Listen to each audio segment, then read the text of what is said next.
देश की राजनीति में आजकल फिल्में एक बवाल का रूप लिए हुए हैं। पठान, कश्मीर फाइल्स और अब गोडसे गांधी मूवी। इस मूवी को लेकर के भी कई तरह के बवाल मचे हुए हैं। हालांकि इस मूवी को लेकर के विपक्ष और खास तौर से सांसद असदुद्दीन ओवैसी ने तो ये भी कह दिया कि गोडसे आजाद भारत का पहला आतंकवादी था जिसने गांधी जी की हत्या की थी। उसके बावजूद भी ये फिल्म चल रही है और देश भर के कई सिनेमा हॉल में इसको दिखाया जा रहा है। और आज कई बड़े साधु संत इसको देखकर आए, जहां उस कड़ी में स्वामी चक्रपाणी महाराज भी थे। उसी मूवी के को प्रोड्यूसर्स हमारे साथ मौजूद हैं। सबसे पहले दिखा देते हैं आपको, पंकज जी हाँ हैं, जेपी गुप्ता जी और सीमा जी, ये तीनों को प्रोड्यूसर्स हमारे साथ मौजूद हैं। इनसे ये सवाल होगा, आखिर एक ऐसी विवादित मूवी बनाने की जरूरत कहाँ थी, क्या आवश्यकता थी जिसको नहीं बनाना चाहिए था। आखिर वो मूवी क्यों बनाई और क्यों गोडसे के कैरेक्टर को बार बार डिफाइन करने की कोशिश की जा रही है। पंकज जी, आप मूवी के को प्रोड्यूसर्स हैं, क्या वजह थी इस मूवी को बनाने की, जबकि देश में पहले से ही फिल्मों को लेकर काफी बवाल मचा हुआ है, क्या कहेंगे? सबसे पहले तो सर मैं ये विवाद शब्द है इसके ऊपर टिप्पणी करना चाहूँगा कि इस विषय को लेकर विवाद बनाया गया है और ये तब से है जब से हमें आज़ाद भारत में इतिहास पढ़ाया गया। मेरी पीढ़ी के लोगों ने जो सीखा है, जो समझा है, वो ये है, जैसे आपने भी कहा, कि गोडसे एक टेररिस्ट हैं, वो एक आतंकवादी हैं। और किसी एक विशेष नेता ने ये भी कहा कि आज़ाद भारत के वो पहले आतंकवादी भी हैं। तो बेसिकली ये विवाद क्रिएट हुआ है। इस मूवी के ज़रिए हम यही सोच लोगों की बदलना चाहते थे और यही एक संदेश लोगों तक पहुंचाना चाहते थे बेसिकली। नंबर एक, कि गोडसे भी एक इंटेलेक्चुअल पर्सनालिटी थे, वो भी एक बहुत संवेदनशील व्यक्ति थे। अगर आप आज़ादी की फ्रीडम स्ट्रगल की बात करते हैं तो उसमें भी उनका बहुत बड़ा योगदान रहा। हाँ, विचारधाराओं में अंतर हो सकता है, लेकिन एक राष्ट्रभक्त वो डेफिनेटली थे।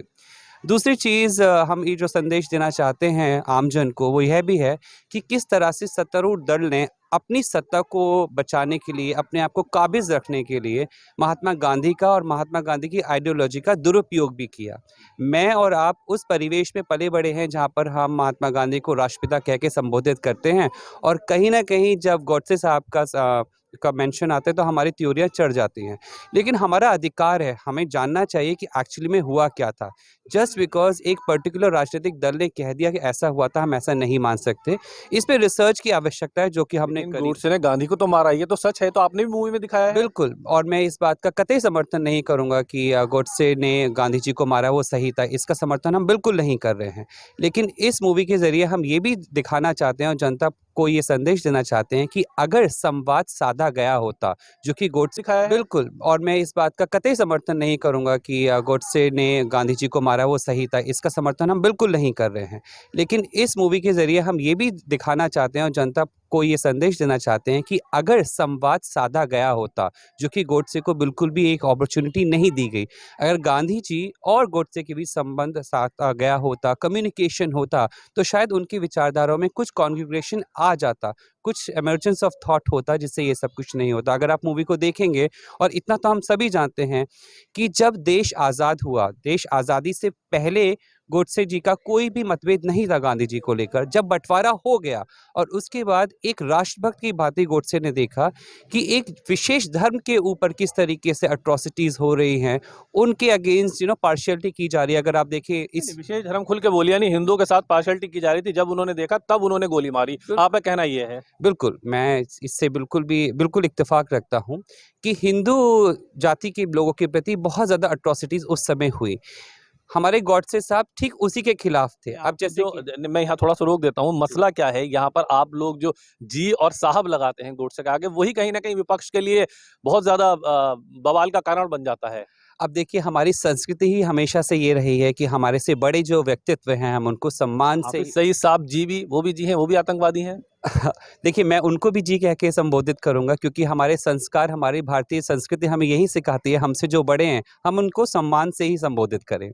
तो हम इस मूवी में यही दिखाने की कोशिश कर रहे हैं कि संबंध अगर साधा जाता, जैसे कि सत्तारूढ़ दल ने अपनी मनमानी करने के लिए गांधी जी को और गांधी जी की आइडियोलॉजी का उपयोग किया, दुरुपयोग किया रादर, और कहीं न कहीं गोडसे साहब को एक नेगेटिव पर्सनैलिटी की तरह जो पोर्ट्रे किया है, हम उसी सोच को बदलना चाहते हैं, और कहीं न कहीं काफ़ी हद तक वो सही भी है।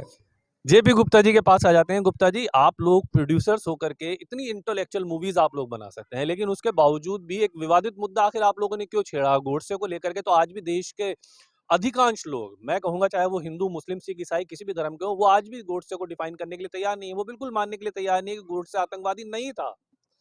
मैं बचपन से हम लोग का स्कूल में पढ़ाया जाता था कि गोडसे एक क्रिमिनल है और एक गोली गांधी जी को मारा। लेकिन हम लोग का ऐसे यूथ जनरेशन को यही हमें ये सब पता करना चाहिए और पढ़ना भी चाहिए कि गोली क्यों मारा। उसका रीज़न कोई नहीं बताया कि गोली क्यों मारा। बताया ये गया कि भाई गांधी जी को गोली मार दिया, इनको फांसी हो गया। तो हम मूवी के माध्यम से ये बताना चाहते हैं कि अगर गांधी जी को गोली मारे और अगर बच जाता तो उसका क्या परिणाम होता। तो मैं ये यूथ को दिखाना चाहता था कि गोडसे कोई क्रिमिनल नहीं था, वो अच्छे थे। इवन मैं मूवी क्या परिणाम होता। तो मैं ये यूथ को दिखाना चाहता था कि गोडसे कोई क्रिमिनल नहीं था, वो अच्छे थे। इवन मैं मूवी में भी दिखाया हूँ कि गांधी जी उनको माफ़ भी कर दिए और गांधी जी उसको अपने विचारों का उनको सहमत भी हुआ कि आपका विचार सही है। हम उनकी आइडियोलॉजी को और गांधी जी को आइडियोलॉजी को दोनों का संवाद एक दूसरे को सामने में रख करके, जेल में रख करके, अगर सपोज़ गांधी जी नहीं मरते और गांधी जी ज़िंदा रहते, तो हो सकता था कि जेल में गांधी जी मिलने चाहे या गोडसे या तो दोनों का आपस में संवाद करते, तो दोनों का एक-एक आइडियोलॉजी आपस में सहमत हो सकता है गोडसे के भावनाओं को समझते गांधी और गोडसे को बोलते ये नहीं गोडसे तुम गलत नहीं हो, कहीं न कहीं हम हो सकता है हम गलत क्यों? क्योंकि उसमें कांग्रेस डिसॉल्व करने की बात करते थे गांधी जी। गांधी जी को उन्होंने कांग्रेस छोड़ के भी चले गए, लेकिन फिर भी सत्ता में कांग्रेस से चलता गया। वो गांधी जी का दुरुपयोग करते-करते सब ये हो तो इस चीज़ों को गोडसे बहुत चीज़ में दिल पे लेता था कि हमारे हिंदुओं के भाईचारों लोग के साथ ज़्यादा अत्याचार हो रहा था। और उस अत्याचार को देख के सहन नहीं कर सकता था, जिस तरह से मस्जिदों से निकाल-निकाल करके हिंदुओं को बलात्कार हिंदुओं को भेजा जा रहा था। उसमें कहीं न कहीं जब मुस्लिम की बात आता था, तो गांधी जी क्या करते आमरण अनशन कर लेते थे। तो आमरण अनशन कर लेते लेकिन जब हिंदू की बात आती थी, तो कुछ बोलते नहीं थे, चुप हो जाते। तो चुप हो जाना गांधी जी का इसका दर्शाता है कि वो हिंदुओं के पक्ष में पक्षधर नहीं थे। लेकिन गांधी हमेशा ये सोचते थे कि अगर गोडसे अगर ज़िंदा रहता, अगर सपोज़ ये हमारी परखना है, हमारे जो राजकुमार संतोषी डायरेक्टर हैं, वो अच्छे डायरेक्टर हैं। उन्होंने फ़िल्म बनाया घायल, घातक, दामिनी बहुत बड़े-बड़े मूवी बनाए। इससे उनसे हम भी जुड़े। तो उनका एक परिकल्पना है कि अगर सपोज़ गांधी को नहीं मारते, तो गोडसे आज हमारे साथ में आतंकवादी नहीं होता। वो एक अच्छा हिंदूवादी, राष्ट्रवादी और अपने राष्ट्र के प्रति हमेशा समर्पण रहता। राष्ट्र के प्रति समर्पण रहने वाला। सीमा जी, कुछ मूवी से आप लोगों को कुछ पॉजिटिव वाइब्रेशन आ रहा है? लोग इसको देखने के लिए कुछ पॉजिटिव बातचीत कर रहे हैं? जी, जी, बिल्कुल। एक्चुअली ये जो प्लेटफ़ॉर्म संतोषी जी ने दिया है, ये बहुत अच्छा प्लेटफ़ॉर्म है। देखिए, ये एक हिस्ट्री थी हमारी, जिसे हमने अभी तक सिर्फ़ पढ़ा और सुना है ना? अभी राजकुमार संतोषी जी की मूवी से हमने इसे देखा है और देखने में क्या समझ में आया कि अगर आप अच्छे से किसी से बैठ के बात करते हो, तो सॉल्यूशन मिलता है। तो यही एक मैसेज था, विचारों का युद्ध यही था गांधी जी का, गॉडसे जी का। गांधी जी अपनी जगह सही थे, गॉडसे जी अपनी जगह सही थे। गांधी जी के अपने दायित्व थे कि हिंदू को, अपने राष्ट्र को हमें आज़ाद कराना है। गॉडसे का पेन था कि राष्ट्र आज़ाद तो हो रहा है, देश आज़ाद तो हो रहा है, लेकिन एक तरफ एक पॉलिटिक्स दूसरी चल रही है, जिसमें गॉडसे का पेन था कि राष्ट्र आज़ाद तो हो रहा है, देश आज़ाद तो हो रहा है, लेकिन एक तरफ एक पॉलिटिक्स दूसरी चल रही है, जिसमें हर तबके का इंसान जो है वो उसमें सफ़र कर रहा है। एक आज़ादी हमने अंग्रेज़ों से ले ली, लेकिन दूसरी गुलामी जो शुरू हो गई, छोटा बड़ा, जात पात, ऊंच नीच, ये एक पीछे से एक ये जो जंग थी वो फिर से एक तैयार हो रही थी कि लोगों को फिर इसके लिए लड़ना था। तो गॉडसे का जो पेन था वो यही था कि हम अंग्रेज़ों से आज़ाद हो रहे हैं, लेकिन हम दूसरी तरफ फिर से गुलाम हो रहे हैं। तो चलिए, यही एक विचारों का युद्ध आप इसे ही बोल सकते हो। विचारों का युद्ध इसको बोल सकते हैं। बहरहाल फ़िल्म तो बन गई है, रिलीज़ हो गई है, सिनेमाघरों में लग चुकी है, लोग देखने भी जा रहे हैं और उसके रिव्यूज़ को आप लोग देख भी रहे हैं। लेकिन सवाल ये उठता है, आखिर देश भर में इस तरह की मूवी बनाने की ज़रूरत क्यों आई? जबकि प्रोड्यूसर्स का मानना ये है कि इस मूवी को बनाने की वजह ये है कि एक तरह से गोडसे को हमेशा आतंकी दिखाया गया है। कम से कम उसके पीछे की वजह क्या थी, ये जानना भी देश की जनता को ज़रूरी है। सहयोगी साजिद के साथ ताबिश कमाल, दिल्ली।